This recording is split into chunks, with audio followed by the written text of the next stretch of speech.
Hello and welcome back to another episode of Joe's Arcade. I'm Eric and I don't think I've ever introduced myself on this thing before. Could be wrong though.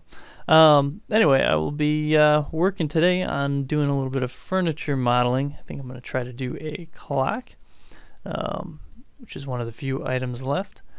And yeah, before we jump into it, the music of today's Joe's Arcade episode is going to be the album Wishing Well by Headphone. Definitely one of my favorite under-known artists out there, so definitely check that out. There will be a link in the description to this SoundCloud page where you can listen to it, and it's on Bandcamp and stuff too. Yeah, so clock, I'm going to start off, because although this model looks beautiful, by changing it to shaded for the moment, just because the textures are starting to get pretty cumbersome to load. I'm going to change the furniture layer and try to create, if I can find my reference material here, a hanging clock that goes kind of just above the water fountain in that picture there. And that, when I eventually get to it here,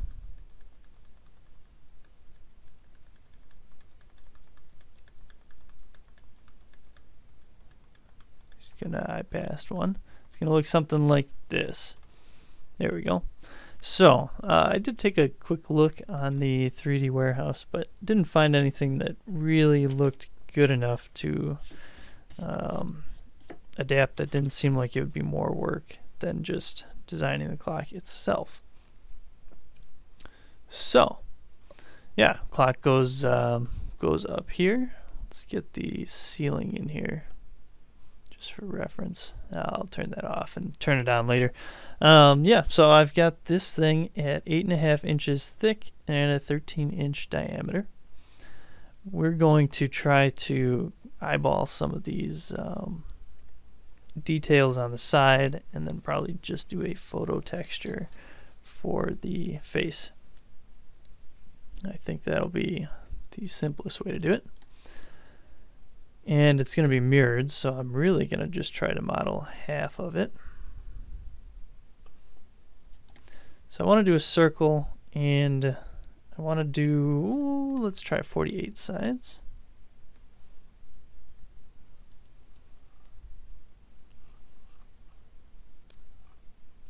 We'll start it up here and do a 6.5 inch diameter circle.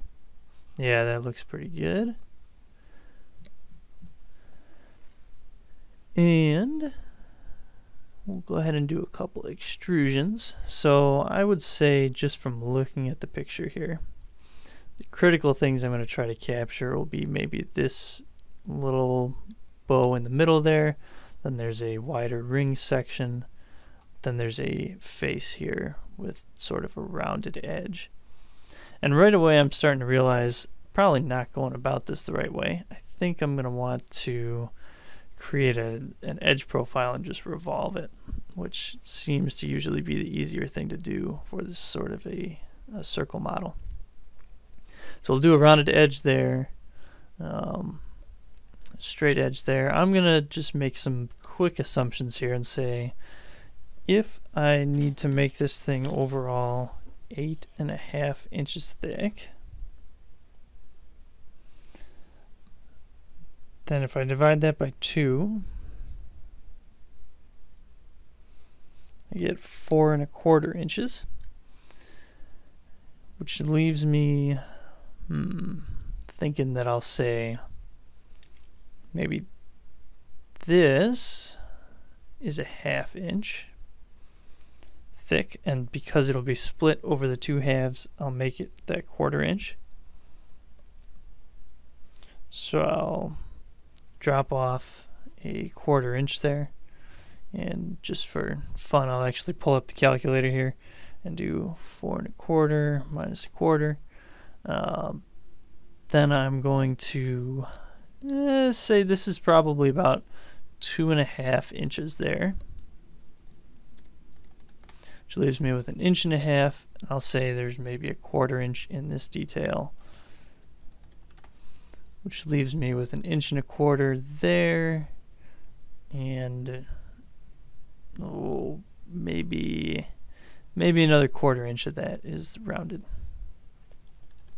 which leaves me with 1 inch of thickness here. So all that math is going to translate into something here, in that I will start a line, and I'm going to come out a 1/4 inch, and I just need to make an estimate about how far down this first inset is. I'm going to say it's 1/16 of an inch. It's really not much at all. Then I wanted to go 2.5 inches out. Seems about right. And then I was thinking a 1/4 inch for the first fillet. So let's do that, and we'll do an arc.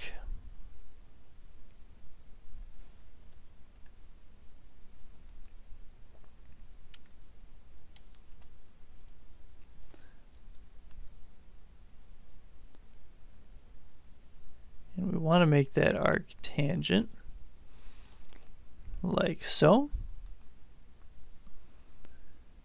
And then I'm going to come out 1 inch here.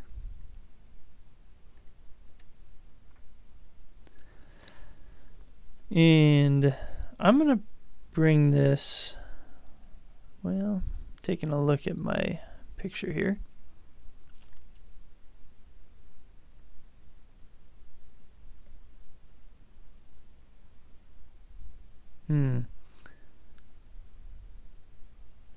Yeah, I think I'll keep that in 1 inch, and I'll keep it flat. I think that is fine. Now this I'm not entirely sure about. But if I go 0.25 and then I look at doing an arc, I did a 12-side arc, which for a 1/4 turn would be 48, so it's in line with kind of what I was looking at elsewhere. If I do a circle though, at a 1/4 inch, that just, it looks too big to me. That's kind of what I was worried about. So I'm going to take this out an extra 1/8 of an inch.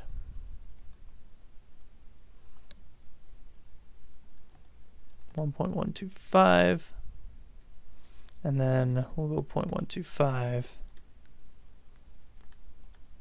and then we'll draw a circle. But I'm going to reduce the number of sizes or sides of this circle to 36.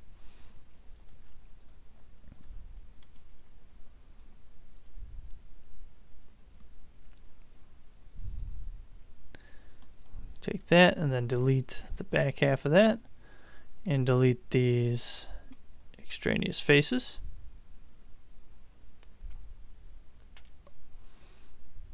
Okay. Now I'm going to do half my radius here, which would be 6.25.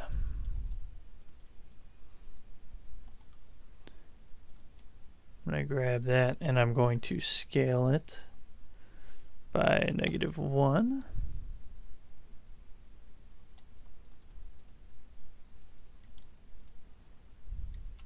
Oh, and I didn't grab everything there. Remove that.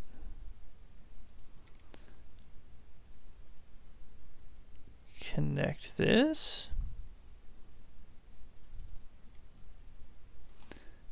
And we'll move it out, and I'm going to create the second half from this here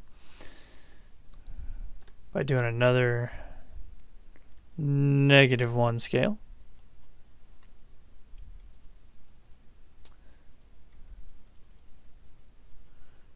And I should have grabbed that as well while I was going here.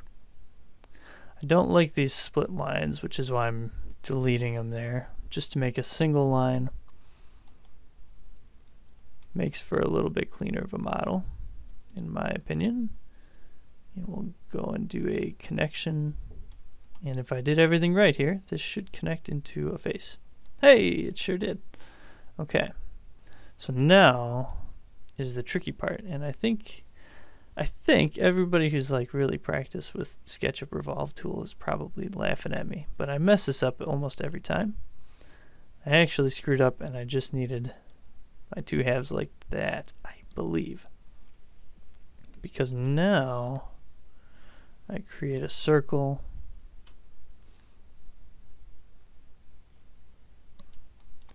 but I create it with 48 sides like I had been wanting.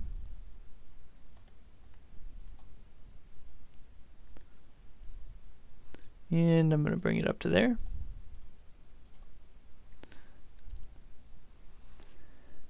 And we're going to try to revolve this thing. Definitely going to see how this works.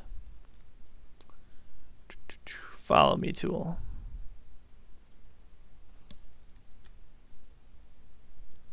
And we will do a follow me all the way around. And now we have our clock. Excellent, huh? And we'll delete that because we don't want that line.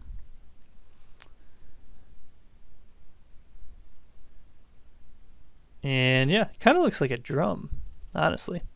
I'm going to group that thing. And I will make sure that I'm still recording. Then I will pop in here. I'm going to do a color.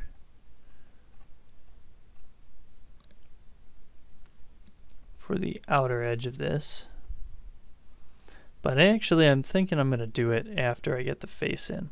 I've got this really good picture here of the face. It's pretty dead on, so I think I'll have an easy time importing that to actually be like on the clock face. I'm going to open this thing with Paint, my continual go-to simple texturing tool, even though I have GIMP. And we'll just kind of grab this rough area, crop it down a little bit. I'll resize it.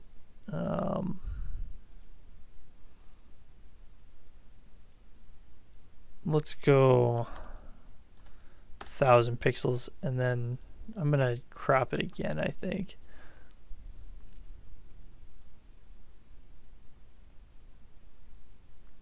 This is where something like GIMP is a little bit handier, but it'll take me less time to guess and check my way through the edge dimensions here than it would to open and load GIMP. So I'll just do something like that and isolate the white section of the clock face, get a little bit of a border on either end. I've got a couple pixels up top there, which is good by me.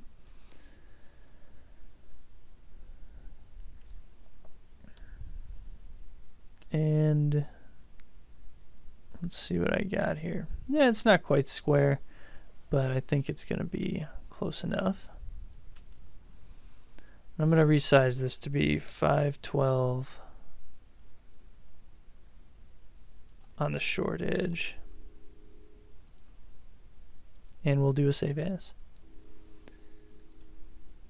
We'll put it under Textures, Clock. And we'll come in and create a new material. Call it Clock. Who would have guessed? And it wants me to grab it, obviously. Not models, I want projects. Where's projects, projects, projects? There we are. I'll grab my clock texture, bring it in, and it's automatically grabs some dimensions for me, which will be close enough to start from. I wonder what happens when I uncheck colorize. I don't know, I'm not going to do it right now. We'll bring that one in. And we're going to turn back on the shaded with textures because I'm going to need that for this. Oh, look at that. That's crazy. I'm going to adjust this texture position. This is darn near perfect right away, which is uncommon for me, to say the least.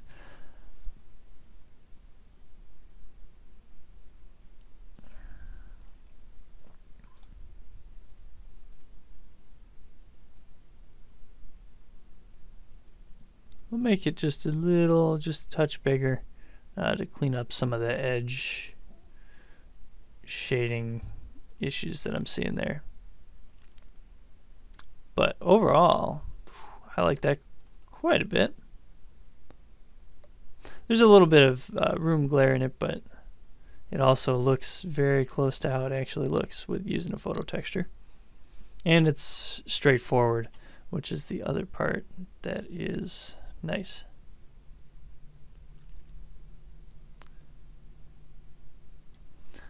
Since I'm stuck in this wall here, having a hard time, I could move this group. In fact, I should do that because it's going to be easier.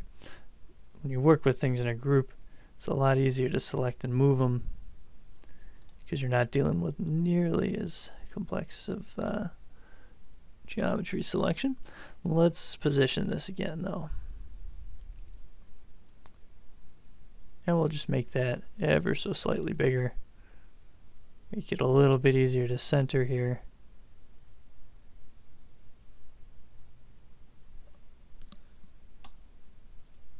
Hey, there we are. Okay, got a clock. And now that I've got that going, I want to pop back into my colors and try to find a color here that's going to match the sides of that clock. And I can tell right away that I'm not quite going to, because it's kind of like a, I don't know how to describe it, like a brownish gray, like a brownish metal gray. So I'll open this picture in Paint here and do kind of my typical method, which is just to select something on the side, something with decent light that seems to be kind of average.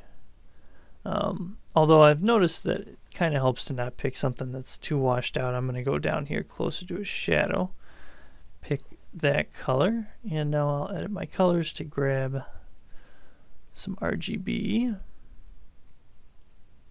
We'll grab a just blank color here and go 87, 75, 59. Probably should have called this clock side or something. I don't know. That'll do.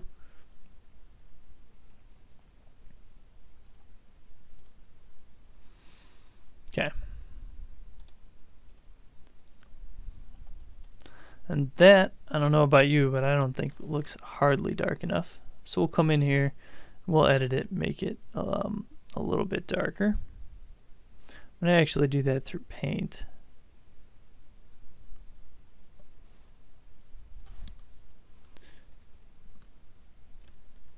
And the reason that I did it through Paint was just to kind of keep the rough color balance the same. Still think a little bit darker yet is going to look better. So we'll go 39, 34, 27. And that's starting to look right to me. So yeah, there we go. I would say we've got the basics of this clock. Now there's one other element to try and model here. And I won't be able to get too complex with it, but there is this kind of attachment setup here.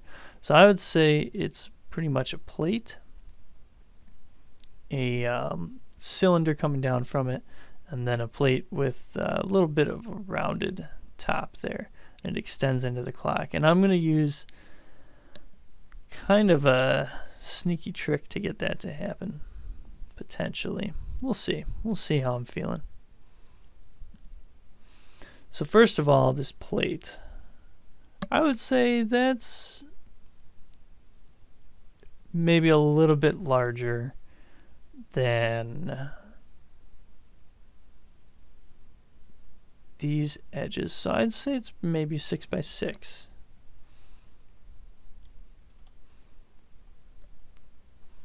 We'll go back to face style. Oops. Face style being just shaded. And we'll grab a 6 by 6 plate shape here. I'm going to zoom way in so I can see what's actually happening on that.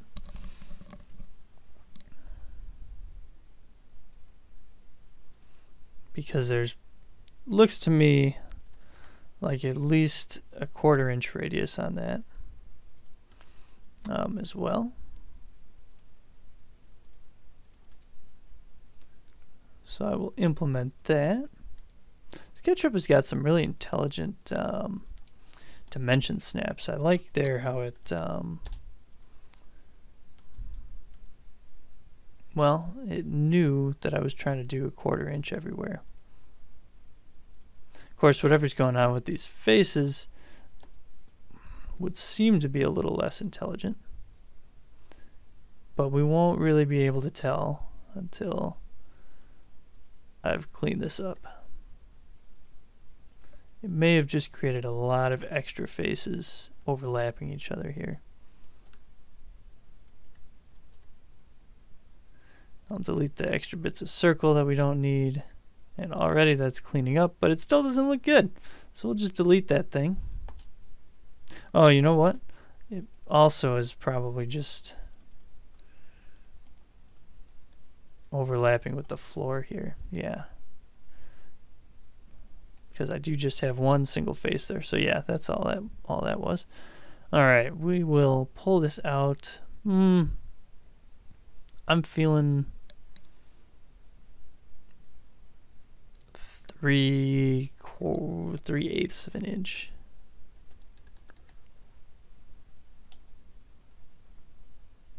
Yeah, let's do that. I'm gonna pop in, grab these edges here.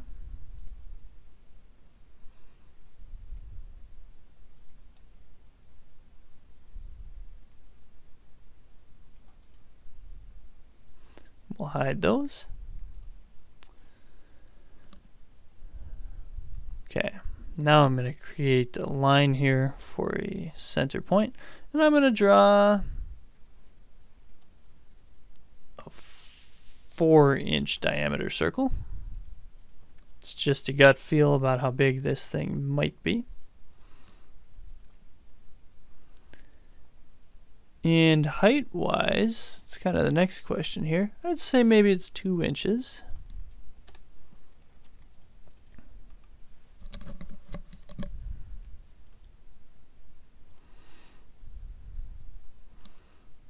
Okay. And now my last component, I'm going to do as a 5 by 5 kind of square shape, but it's got kind of a rounded top to it too. So I'll go 1.5 up, and then I'm going to just put a little bit of an arch in here. And it really wants to snap to that, doesn't it? I'm thinking 3/4 of an inch looks pretty good for that. And then I'll bring that out 5 inches. And now I want to move it to the middle of this, and then to center it, it's got to come 1/2 inch out. And I'm starting to come to a conclusion. And I bet you're curious what it is by the way I awkwardly paused there. I think, that this is a little shorter in reality than I've shown it. So I'm going to bring that up 1 inch.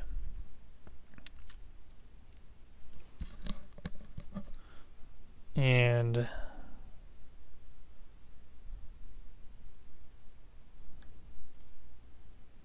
It's also got to get rotated 180 degrees.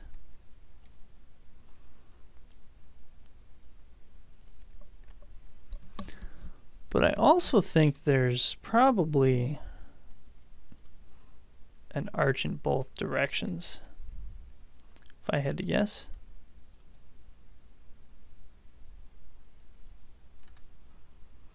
So I've moved it 3 inches there. I'm going to rotate it 90 degrees.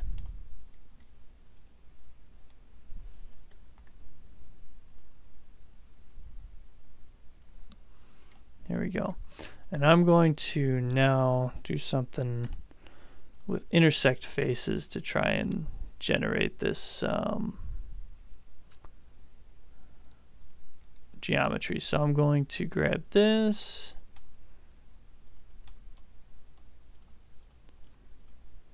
drop that back down the 2 inches that it should be. I'll take that, grab both of them, explode them. And I will do an intersect faces with model.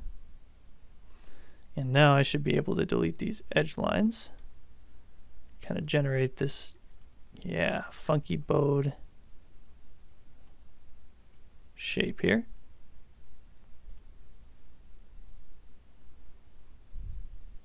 Yeah.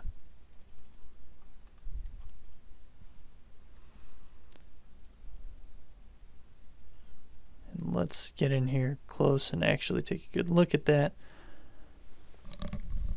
I think that shape looks pretty good.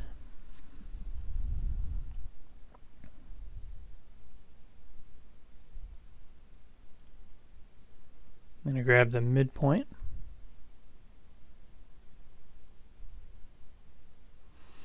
And I would like to grab the midpoint of this. Facebook. SketchUp does not seem to want to be living up to its claim I just made about it having good inference snaps here, but we'll get to the bottom of it. Okay. 0.5, 0.5. I'm going to move this up. And now I'm going to do a little sneaky move and just pull this down a little bit. And I'm going to try to be a little more precise with it. There's my midpoint. So I'm at the middle of this arc, and I'm going to bring this up till it hits that face, which means that now I can bring this object down until here. And that should intersect. I got to bring it down just a little more. I'm going to eyeball that to be 0.02 inches down.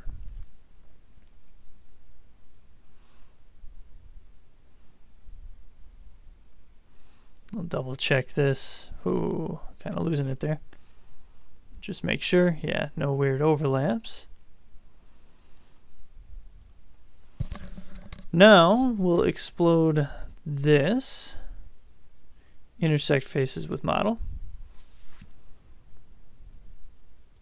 And I'll delete that thing. And I can delete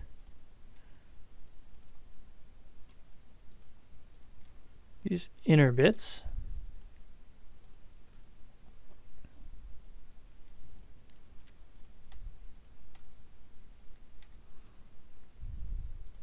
I also can explode this guy. Get that, should be the base plate of this whole shebang. Looks like it was. Kind of hard to see though with this warping through the floor, but yeah, I've got the base plate there, so if I delete these extra lines here, and I'll be creative and get rid of just the ends, triple click to select those all, and get rid of that. Thought I saw a backwards face there. I'm going to orient that face to be facing the right way.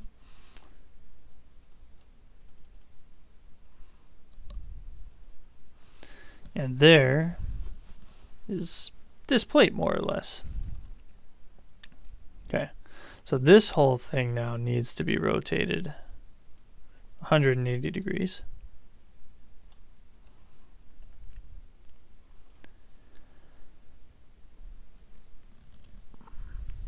And I need to get it hooked up to the center top of this object.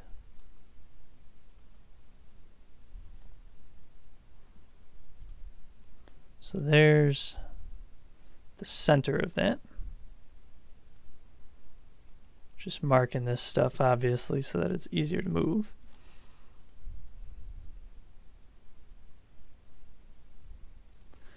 We'll do that. Now it's lined up, and like a spaceship from 2001: A Space Odyssey, I'll let it descend here.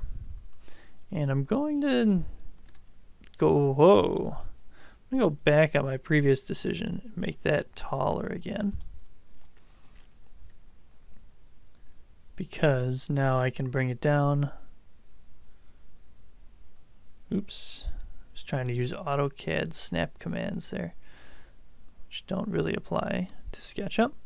But I can bring this down like that and kind of set it on here like it should look.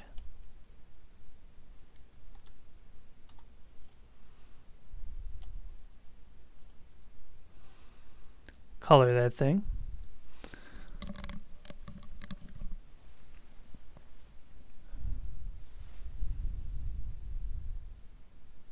And now I will group these together.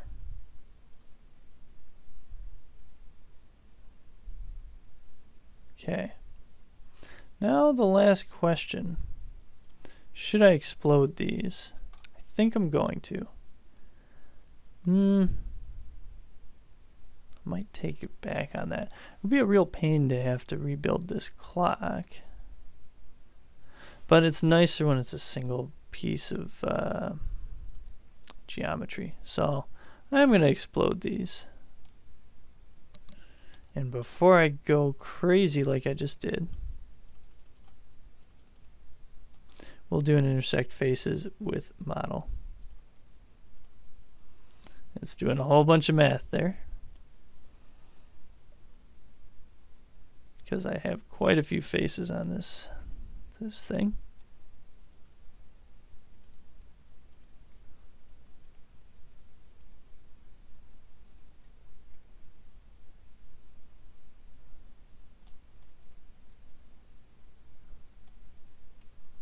There we are. And this works out pretty well.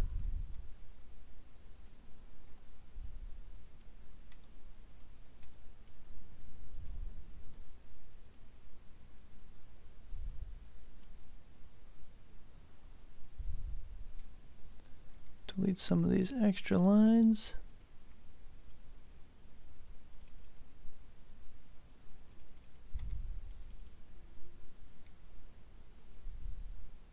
And kerblam, like that, we got ourselves a clock.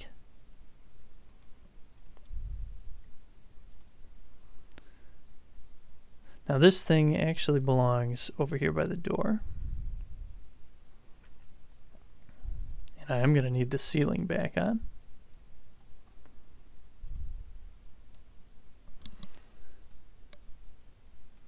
I want to zoom out and just kind of verify where exactly it should go. It's going to be pretty close to the edge of Arabian Nights, even overlapping it a little bit.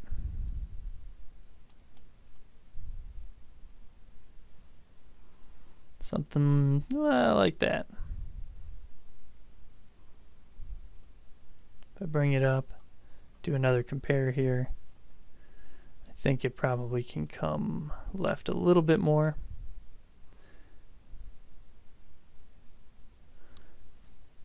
And then I would say I almost have that distance about right. We'll do that. And I'm going to move it out 2 inches. And then I'll move it up to the ceiling. Deselect it, and yeah, we've got that about done. Now let's see what it looks like in place with the textures on, because you can't not do that.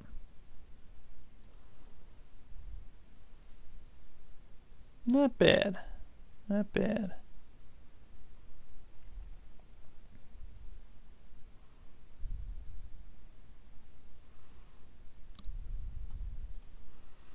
Little comparison here. Model to actual picture. That's pretty close. There's something crazy going on in the picture though. There we go. I could almost frame this up the same way.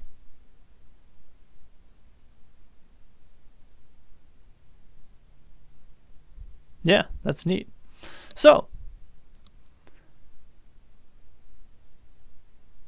I think we'll go ahead and say that's it for this episode, Modeling Joe's Arcade. But we got a clock now. Thanks for watching. We'll catch you next episode. Definitely save that.